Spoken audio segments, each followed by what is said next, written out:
నమస్తే. Calcutta doctor rape కేసుకు సంబంధించి సుప్రీంకోర్టు ఈ కేసును సుమోటోగా తీసుకుంది. దీనిపై ఈరోజు ఒక తీర్పును వెల్లడించింది సుప్రీంకోర్టు. ఏంటా అంటే, ఇప్పుడు ఈ కాలేజ్‌లో ఎక్కడైతే ఇన్సిడెంట్ జరిగిందో, అసలు ఆ కాలేజ్ ప్రిన్సిపల్ సందీప్ ఘోష్ ఎందుకు సడెన్‌గా ఎళ్ళిపోయాడు? ఎందుకు వెంటనే అక్కడి నుంచి తప్పించి ఇంకో చోట నియమించారు? ఇదేమైనా ఉద్దేశపూర్వకంగా జరిగిందా?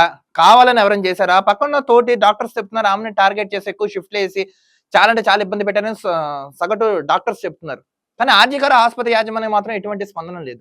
సో, ఇప్పుడు దీన్ని అసలు బెంగాల్ ప్రభుత్వం ఎందుకు దీన్ని సుమోటోగా తీసుకోవట్లేదు?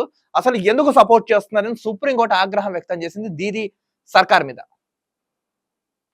సో, ఇప్పుడు అతను కూడా నిలదీసింది కాంగ్రెస్ ఇప్పుడు కాలేజ్ ప్రిన్సిపల్‌ని సందీప్ ఘోష్. అసలు ఇలా చేయడం ఏంటి? ముందేమో ఆత్మహత్య అని ఎందుకు చెప్పారు? తర్వాత హత్య అని ఎందుకు చెప్పారు? తర్వాత ఆరోగ్యం బాలేదు ఎందుకు చెప్తున్నారు? ఎందుకు ఇన్ని మాటలు చెప్పవలసి వస్తుందని మొత్తం సుప్రీంకోర్టు ధర్మాసనం ఈ రోజు మొత్తానికి ఇదైతే సుమోటుగా తీసుకొని ఇంకా ఎంక్వైరీ ఇంకా లోతుగా దర్యాప్తు అయితే జరుగుతుంది. చూడండి, తప్పు చేయని వ్యక్తులందరూ వీళ్ళందరూ ఎందుకు భయపడుతున్నారు? దీనికి సమాధానం చెప్పండి. అటు దీదీ సర్కార్ అయినా, ప్రిన్సిపాల్ అయినా, నెక్స్ట్ నిందితులైనా, నెక్స్ట్ పక్కన బాధ్యులు ఎవరైనా వీళ్ళందరూ ఎందుకు భయపడుతున్నారు? ఈవిడ చనిపోయిన వెంటనే 2 అవర్స్ లోపల ఎఫ్ఐఆర్ ఎందుకు నమోదు చేయలేదో ప్రశ్నించింది సుప్రీంకోర్టు. ఒకటి చెప్తున్నాను, సుప్రీంకోర్టు వాళ్ళకి కూడా ఒక విన్నపం ఏంటంటే, లోతుగా దర్యాప్తు చేయండి.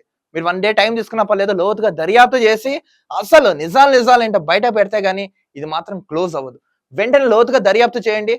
బాధ్యులు ఎవరు? ఎందుకు చేశారు? కఠినంగా అంటే కఠినంగా శిక్షించవలసిందిగా ఇప్పుడు చంద్రచూడ్ నేతృత్వంలో ధర్మాసనం కూర్చుని ఇప్పుడు దీని తీర్పు అయితే తెలుపుతున్నారు.